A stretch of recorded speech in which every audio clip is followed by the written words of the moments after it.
साहब तेरी Sahibi.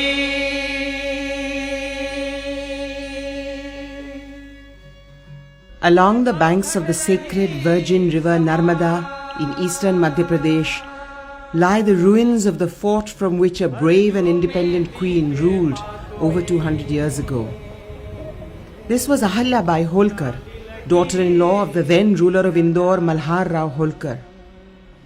Assuming power at the death of her father-in-law, she moved her capital to Maheshwar from Indore, and amongst her many onerous tasks, set about inviting weavers from across India to set up what became the textile industry of Maheshwar. Inviting weavers from other parts of the state and from neighbouring Gujarat, she set up the industry in Maheshwar in 1768.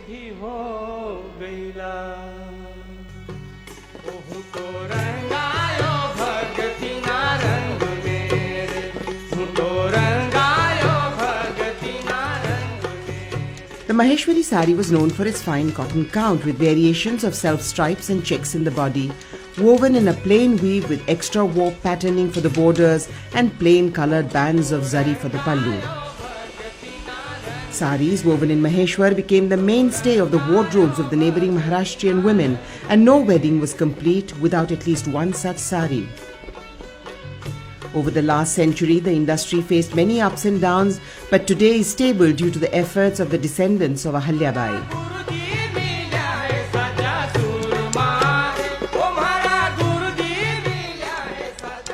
The pattern for the Maheshwar sari is created on paper and then transferred onto the lattice of the dobby by pegging.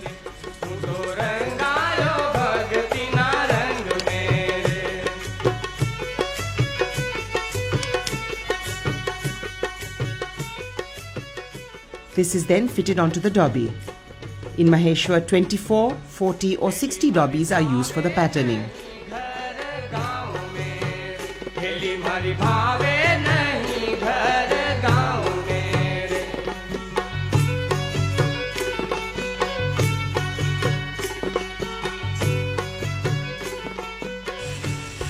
The yarn is either wound by hand charkha or by machines.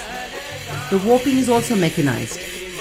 The warp is set up with 20 by 22 denier single ply silk. Normally 52 meters of warp, that equivalent to 8 saris, is prepared at one go.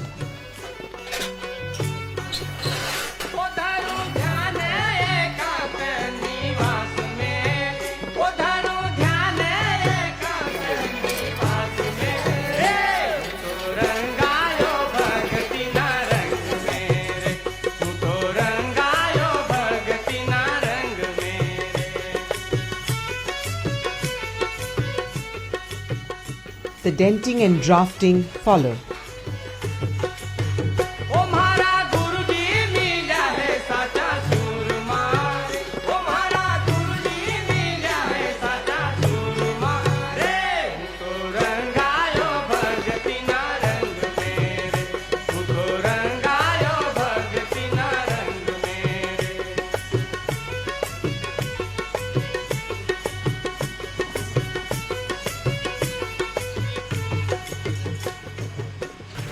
The great peculiarity of this technique is that the yarn is dyed after it is mounted on the loom.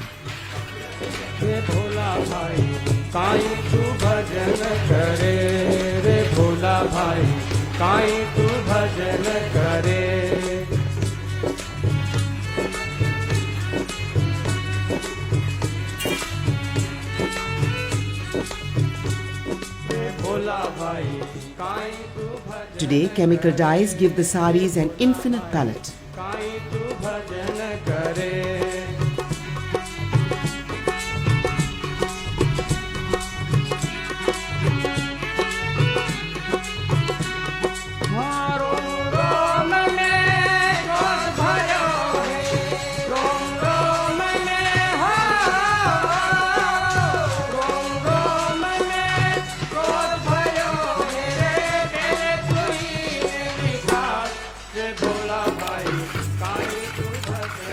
The Maheshwari sari used to be woven only on the fly shuttle pith loom.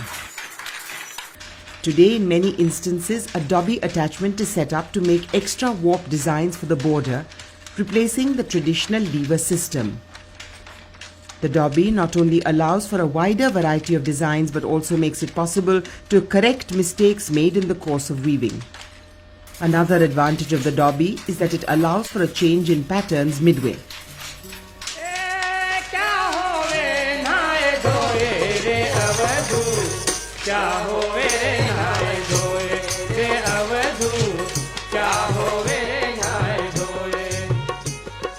The extra warp has weights attached to it to keep it taut.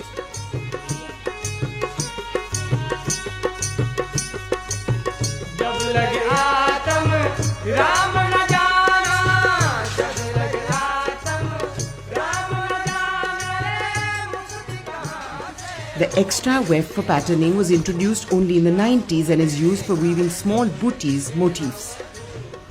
Pure cotton saris gave way to the neem reshmi saris woven with a silk warp and cotton weft, which eliminated the tedious process of sizing of the yarn and enhanced the sari's market value.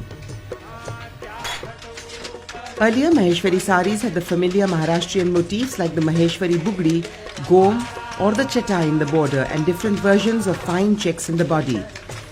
The distinctive element was the fine tie-dyed stripe known as the katari, which worked as an accent. Today, many motifs from the surrounding architecture have been introduced. Any sari or yardage can be produced in up to 50 color combinations.